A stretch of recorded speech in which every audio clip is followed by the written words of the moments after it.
Hello friend, स्वागत है आपका वीएस एजुकेशन चैनल पर। तो फ्रेंड, जैसा कि आप स्क्रीन पर देख रहे हैं कि यहाँ पर गेस्ट फैकल्टी पोर्टल का एक स्नैपशॉट आपको दिखाई दे रहा है, जो कि उच्च माध्यमिक शिक्षक वर्ग एक का वर्तमान रिक्त पदों का विभागीय डाटा है। तो मतलब आप इसको आप जीएफएमएस पोर्टल में आप जाकर चेक करेंगे तो आपको यही डेटा वहाँ से आपको मिलेगा। तो इसमें जानने वाली बात क्या है, जैसा कि आप सभी जानते हैं कि फ़िलहाल जो गेस्ट फैकल्टी है उनका किसी भी तरह का पंजीयन या आप कह सकते हैं उनको ज्वाइनिंग नहीं मिली है। ठीक है, तो आज की डेट पे जब तक कि उनकी ज्वाइनिंग नहीं हुई है तब तक का ये डेटा है। तो इसको एक बार हम लोग देख लेते हैं कि इस डेटा में क्या बात महत्वपूर्ण है और पद वृद्धि पे किस प्रकार से सहायक हो सकती है।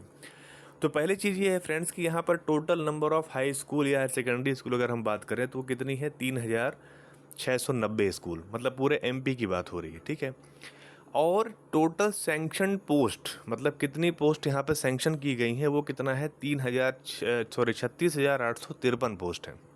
ठीक है, मतलब 3690 स्कूल और 36,853 यहाँ पर क्या हो गई, स्कूलों का सैंक्शन हुआ है, मतलब सॉरी इतने पोस्ट का सैंक्शन हुआ है वर्ग एक के लिए। ठीक है, इतने पोस्ट हो सकते हैं, जिसमें से वैकेंसीज कितनी है, 21,459। ठीक है, अब आप बोलोगे इतना मतलब ये बाकी पोस्ट कहाँ गई, तो बाकी जो रेगुलर टीचर काम कर रहे हैं जो कि 98 वाले हो गए, 89 वाले हो गए, 18 वाले हो गए, तो इन सबको मिला करके इतनी पोस्ट वहाँ पर क्या है, कंज्यूम हो चुकी हैं। हालांकि अगर आप सैंक्शन पोस्ट पे जाएंगे तो इससे भी ज़्यादा पोस्ट है, लेकिन जो इनके अकॉर्डिंग जो अभी का डेटा है उसकी हम लोग बात कर रहे हैं। हालांकि अगर आप 89 का डेटा लोगे तो वहाँ भी लेक्चरर की भर्ती हुई थी, 98 में लेक्चरर की भर्ती हुई थी ऑल ओवर एमपी में, तो और फिर 18 में तो हुई थी। तो अगर आप सभी को ऐड करोगे तो वो पोस्ट बहुत ज़्यादा हो जाएगी। लेकिन फ़िलहाल जो ये दे रहे हैं, जो भी ये आंकड़े दिखा रहे हैं, उसके आधार पे हम लोग बात कर रहे हैं। और गेस्ट फैकल्टी यहाँ पर जो वर्किंग है उसको ज़ीरो दिखाया है ऑब्वियसली, क्योंकि यहाँ पर अभी किसी भी गेस्ट फैकल्टी की ज्वाइनिंग नए सेशन में नहीं हुआ है। तो फ्रेंड्स, ये पूरा यहाँ पर डेटा है। अब दिक्कत क्या है फ्रेंड्स यहाँ पर कि जैसे कि अभी फ़िलहाल क्या हुआ है कि मतलब यहाँ पर अगर हम लोग देखें तो कई चीज़ें एक साथ यहाँ पर घटित हो रही हैं, है ना। हमें एक एक चीज़ को समझना होगा, उसके बाद ही हम लोग बात कर पाएंगे।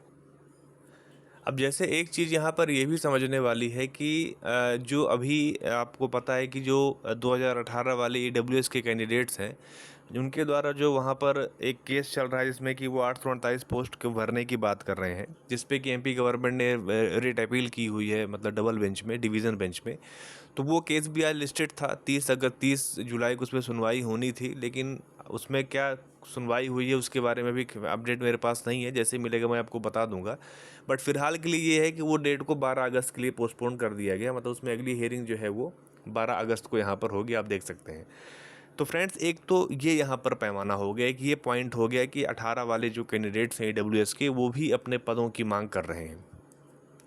दूसरा पॉइंट ये है फ्रेंड्स कि मैंने आपको पिछली वीडियो में बताया हुआ है कि जो 5,000 पद और बचते हैं, जिसपे कि जो 18 के ही विज्ञापन से निकले हुए थे, जिस पे भर्ती नहीं हुई थी, क्योंकि लगभग 13,000 या 12,000 के समथिंग जो पद हैं वो टोटल भरे गए थे 18 की भर्ती में, और 17,000 का विज्ञापन आया था, तो 5,000 पद वही बच जाते हैं। तो उस पर भी जो कैंडिडेट्स हैं वो ये चाहते हैं कि उस पर भी थर्ड काउंसलिंग कराई जाए, क्योंकि विज्ञापन के विज्ञापित पद हैं वो, तो वो उनको दिए जाएँ। उसको लेकर भी हाई कोर्ट से मतलब वहाँ पर ऑर्डर आया हुआ है, उनको डायरेक्शन दिया गया गवर्नमेंट को कि उस पर वो लोग अपना काम करें, इनको वहाँ पर ज्वाइनिंग दें। तो ये सब चीज़ें एक साथ वहाँ पर हो रही हैं। मैंने पिछली वीडियो में आपको मैंने एक आशंका व्यक्त की थी, अगर आप लोग अगर वो वीडियो देखे हों, कि मैंने उसमें बताया था कि जो ये 5,000 पद आए हैं वो 18 के ही पद हैं। अगर कायदे से देखा जाए तो 2023 में एक भी पद विज्ञापित नहीं हुए हैं। ठीक है, एक वो सबसे बड़ा पॉइंट है। तो फ्रेंड्स, यहाँ पर सबसे बड़ी दिक्कत यही हो रही है कि अगर 18 के ईडब्ल्यूएस कैंडिडेट्स हो गए, उनको अगर उनका पोस्ट मिलता है, जो बाकी पद हैं उस पर मान लीजिए कि अगर 18 वाले जो थर्ड काउंसलिंग की डिमांड करें, उनको अगर वो पोस्ट दे दी जाती है, हालांकि अगर ऐसा हो भी जाएगा तो आप ये मान के चल सकते हैं कि 23 में जो पोस्ट हैं वो ज़ीरो के बराबर हो जाएंगी। लेकिन इसका ये बिल्कुल मतलब नहीं होगा कि 23 वालों की भर्ती नहीं होगी। उसका सबसे बड़ा कारण क्या है कि आपको मैंने बताया कि जो विज्ञापित पद हैं, जैसे यहाँ पर 21,459 दिखा रहा है, और आप सभी को पता भी है कि जो पोस्ट पद वृद्धि की मांग कर रहे हैं, पोस्ट बढ़ाने की जो मांग कर रहे हैं, वो ये लगातार ये वो अपने ज्ञापन में बात कहते हैं कि हमने 2-2 परीक्षाएं पास की हैं, हम अपने आयु सीमा के अंतिम पड़ाव में हैं, है ना, और हम इसके बाद हमें चांस नहीं मिलेगा, 5-5 साल में भर्ती होती है, तो कम से कम 20,000 पद वहाँ पर बढ़ाए जाएं, तो लगभग इतने ही आंकड़े यहाँ पर आते हैं। तो अगर 18 वालों को अगर ईडब्ल्यूएस की पोस्ट भी उनको दे दी जाती है, जिसके चांसेस काफ़ी ज़्यादा हैं कि ऐसा हो सकता है, क्योंकि वो सिंगल बेंच से उनके फेवर में ऑर्डर आ चुका है। हालांकि कोर्ट का मामला इस पे बहुत अभी नहीं कहा जा सकता, क्योंकि जब तक वो फाइनल डिसीजन नहीं आ जाता इसके बारे में कोई भी प्रिडिक्शन करना मतलब गलत होगा, नहीं करना चाहिए, क्योंकि उसका कोई मतलब है नहीं। तो अब अगर मान लीजिए ऐसा होता है, तो फिर जो मेरिट है वो और भी ज़्यादा ऊपर चली जाएगी, वेटिंग और भी ज़्यादा बढ़ जाएगी, तो दिक्कत और भी ज़्यादा होगी। ठीक है।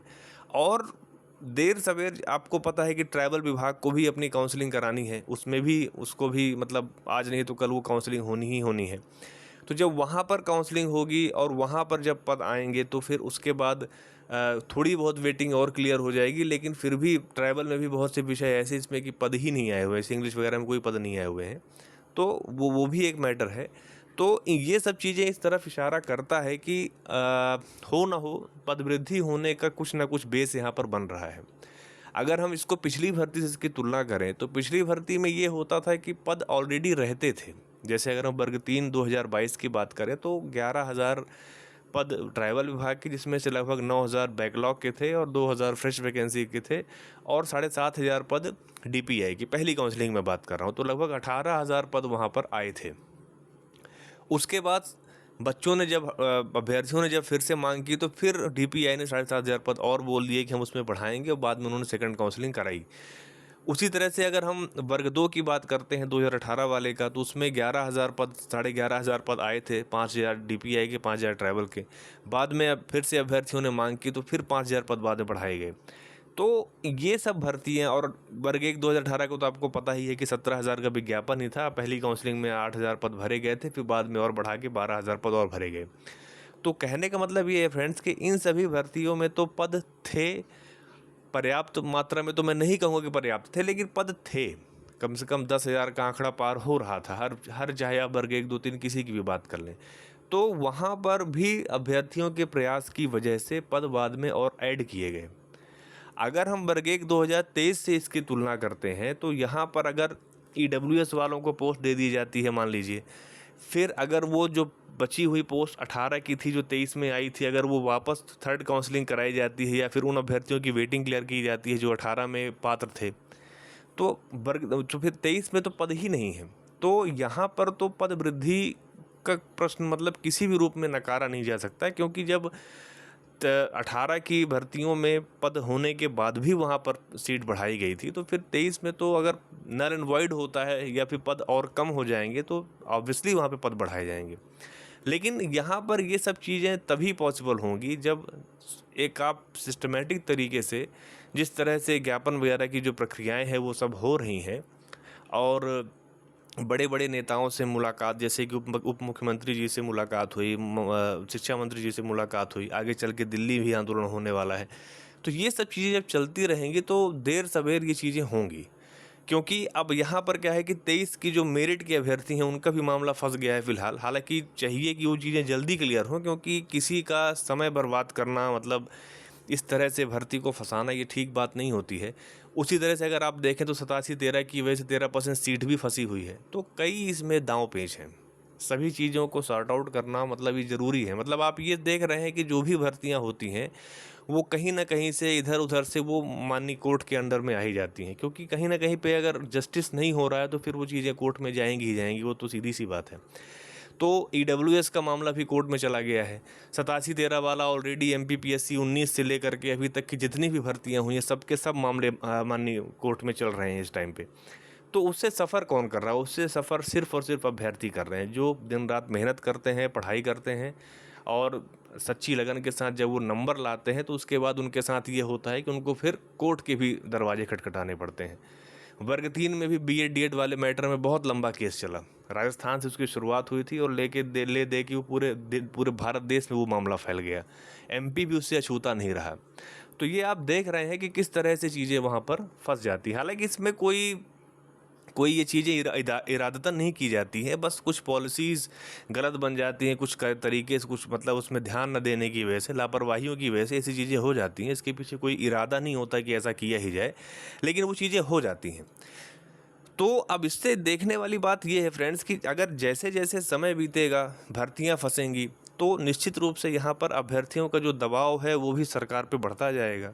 और सरकार फिर, ऐसा नहीं है कि सरकार बहुत, क्योंकि आप ये देखेंगे कि जब अगर आपने बीएड डीएड का जो मामला 2023 में जो 22 में चला था, 22-23 वाला जो भर्ती पे चला था, उसमें अगर आप ख़ास तौर पे एमपी गवर्नमेंट की पैरवी अगर आप देखें, क्योंकि और गवर्नमेंट जो थी उनमें तो ये सीन हो गया था कि जो ऑर्डर आने के पहले जिनकी ज्वाइनिंग वगैरह हो गई थी उनको सेव कर लिया गया था। लेकिन अगर आप स्पेशली एमपी गवर्नमेंट की पैरवी देखिए जो उन्होंने बीएड की तरफ से की थी, तो वो क्योंकि उन्होंने ज्वाइनिंग दे दी थी बीएड वालों को, और वो ज्वाइनिंग के बाद वो अपने अपने उनको बाहर नहीं करना चाहते थे, इसलिए उन्होंने काफ़ी सही तरीके से मैटर को हल किया और काफ़ी अच्छे तरीके से उस मैटर को ले गए, मतलब हाई कोर्ट से लेकर के सुप्रीम कोर्ट तक ले गए। तो गवर्नमेंट जब किसी चीज़ को करने का मन बना लेती है तो फिर वो चीज़ें होती हैं। और एमपी गवर्नमेंट की अगर मैं बात करूं तो ऐसा नहीं है कि वो अभ्यर्थियों के विपक्ष में काम कर रही है। कुछ चीज़ें हैं, अगर बहुत तरीके से बात कही जाए तो सीधी सी बात यह है कि वित्तीय बोझ बहुत ज़्यादा भी है। हालांकि माननीय मुख्यमंत्री जी कहते हैं कि वित्त की कोई कमी नहीं है, पैसों की कोई दिक्कत नहीं है।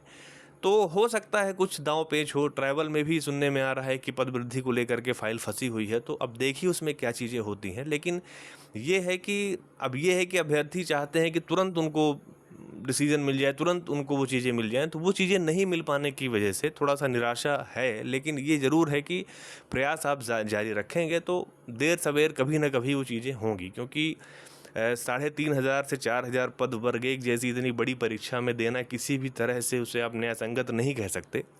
तो उसमें चीज़ें होंगी, संशोधन होगा, चीज़ें बदलेंगी और देर सवेर पद वृद्धि वहाँ पर होगी। हालांकि उसे आप पद वृद्धि ना कहिए, वो वैसे भी उन्हें करना पड़ेगा, क्योंकि अब इतनी बड़ी परीक्षा हुई है, पद खाली भी हैं बहुत सारे, तो फिर आखिर पद का करना क्या है उनमें? आखिर रेगुलर पोस्ट आप दोगे तभी तो टीचर्स वहाँ पर रिक्रूट होंगे और आगे चल के पढ़ाइयाँ वगैरह होंगी। तो ये अपडेट है फ्रेंड्स। तो यहाँ पर पदों की जो ऑफिशियल डेटा है 21,459 पद, वो खुद शिक्षा विभाग कह रहा है। अब ये है कि इस पे जब गेस्ट फैकल्टीज़ की ज्वाइनिंग शुरू हो जाएगी तो ये सभी यहाँ पर गेस्ट फैकल्टी काम करेंगे, लेकिन वो रिक्त पद ही कहलाएंगे क्योंकि वहाँ पर रेगुलर ज्वाइनिंग नहीं हो रही है। तो अब देखिए फ्रेंड्स, इसमें आगे चल के क्या अपडेट होगी। जो भी अपडेट होगी मैं आपको अपने चैनल के माध्यम से आपको सूचित कर दूँगा। तो ठीक है फ्रेंड्स, अगर आपको मेरा वीडियो अच्छा लगा तो आप उसे लाइक कीजिए, अपने फ्रेंड सर्कल में शेयर कीजिए और चैनल पर अगर पहली बार आ रहे हैं तो आप चैनल को सब्सक्राइब कर लीजिए। Thank you.